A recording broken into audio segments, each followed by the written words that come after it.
When my husband insulted me as an idiot in French for the 9th time in front of me while talking to his mistress, I suddenly felt this marriage was meaningless, so I accepted the invitation from an American company and booked a flight to New York City.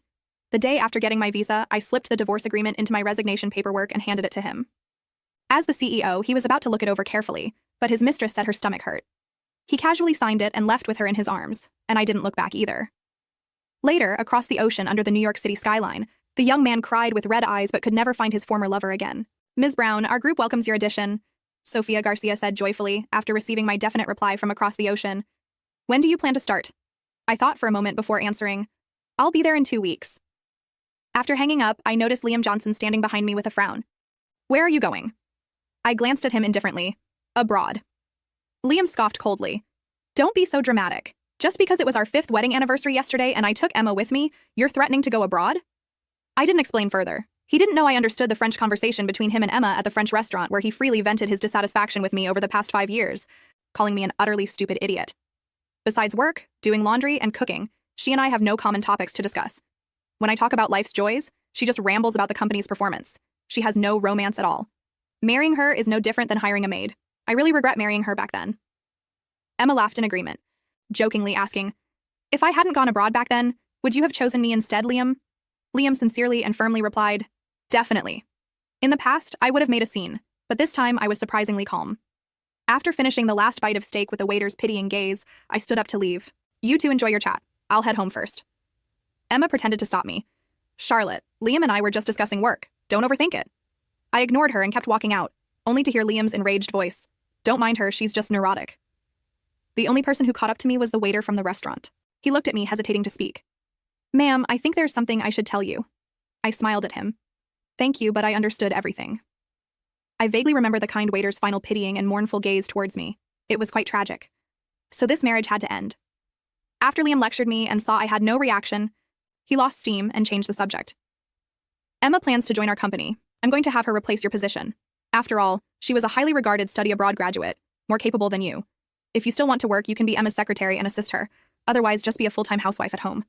He spoke while observing my expression. Originally planning to resign, I inwardly rejoiced at his words. A pillowcase was indeed offered while I pondered how to explain leaving. Without hesitation, I agreed. "Okay, I'll resign and let her be the CEO." Thinking I was speaking angrily and contradicting, Liam casually reassured me. "Not letting you work is for your own good. How many women envy that lifestyle? I'll take you on a trip soon to relax." I shook my head to decline. "If you really cared, you'd accompany me to the orphanage to see the director this week." Liam agreed. "Okay, it's been a while since I last saw the director too." Liam and I grew up in the same orphanage. Girls mature faster than boys, so whenever anyone bullied him, I would shield him.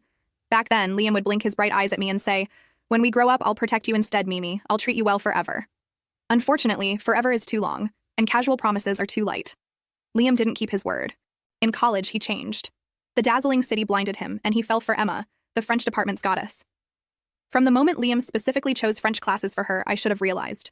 But Emma, with her eye-catching presence, didn't take a liking to Liam at first, and instead went abroad with a rich heir. Until now, with Liam's success and fortune, my once brilliant rose has utterly wilted, highlighting Emma's noble beauty. The next day, I went to the office to collect my things.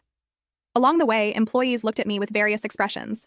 Sometime close colleagues approached me quietly.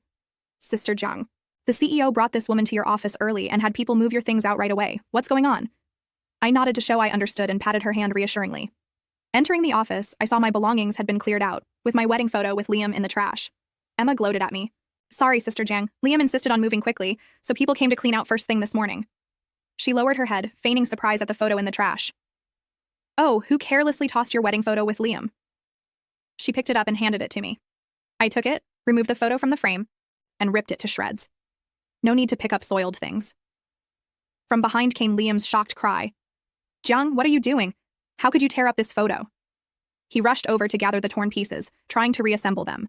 But broken things can never fully return to their original state, just like the feelings between Liam and me. I used to cherish that photo deeply. When we first married, while Liam's business was just starting, we were poor. After buying our wedding rings with no money left over, I told him, "We don't have to take wedding photos, we can make it up later." But Liam said, "I don't want you to feel shortchanged by marrying me." To afford that set of portraits, he pulled all-nighters for 10 days doing odd jobs. Thinking back, that photo set didn't actually cost much, just over $1,000, less than one of Liam's ties now. Yet it was that photo set that made me marry him regardless, despite knowing about his brief change of heart. But facts prove that once cracks appear, it's best to let go early. Ignoring Liam's hysterics, I casually took out an agreement. Here are my resignation papers. Sign them. Seeing my calm indifference from last night until now, a rare flicker of anxiety crossed Liam's face. He took the paperwork and glanced through it. If you don't want to resign, we can discuss it. I'll arrange another position for Emma. Panicking that her opportunity might slip away, Emma clung to Liam's sleeve, whining, "Liam." Unusually, Liam ignored Emma and looked at me expectantly. I smiled thinly, still calm and aloof. No need. I've done enough with this job over the years. Liam clenched his teeth, determination building inside as he slammed the table. Fine, if that's what you say. Don't regret it. He flipped open the agreement to read it carefully, but before he could, Emma covered her stomach, crying, "Liam, my stomach hurts. Quickly sign this and take me to the hospital." Liam hurriedly scribbled his signature and rushed out with Emma in his arms. I looked at the resignation papers on the desk and finally felt relieved. Tucked inside was the divorce agreement. From the moment he signed, he became a stranger to me. I went home, systematically sorted out my belongings, taking what I could and discarding anything connected to him and this house. I deleted every trace of our life together. The 1,000 origami stars he folded for me at 13, the love letters from 18, the gold ring he spent everything on for our proposal. Without love, these once-cherished treasures now seemed so cheap. Liam returned around 8 p.m., looking travel-worn. Seeing the place visibly emptier, he frowned and noticed my packed luggage. "What are you doing?" I casually made an excuse. "Too much clutter at home, so I'm cleaning it out." He opened the closet skeptically. Upon seeing only his clothes, "Where are your clothes?" I smiled. "You told me to be a housewife, didn't you?" "My clothes are old, so I'm throwing them out to buy new ones." Liam scoffed coldly. "Well, you certainly don't mind spending my money, but go ahead and shop. Oh, I've cleared my schedule to go to the orphanage with you tomorrow." I agreed. Okay. After growing up together for our final parting, I still wanted to bid him a dignified farewell.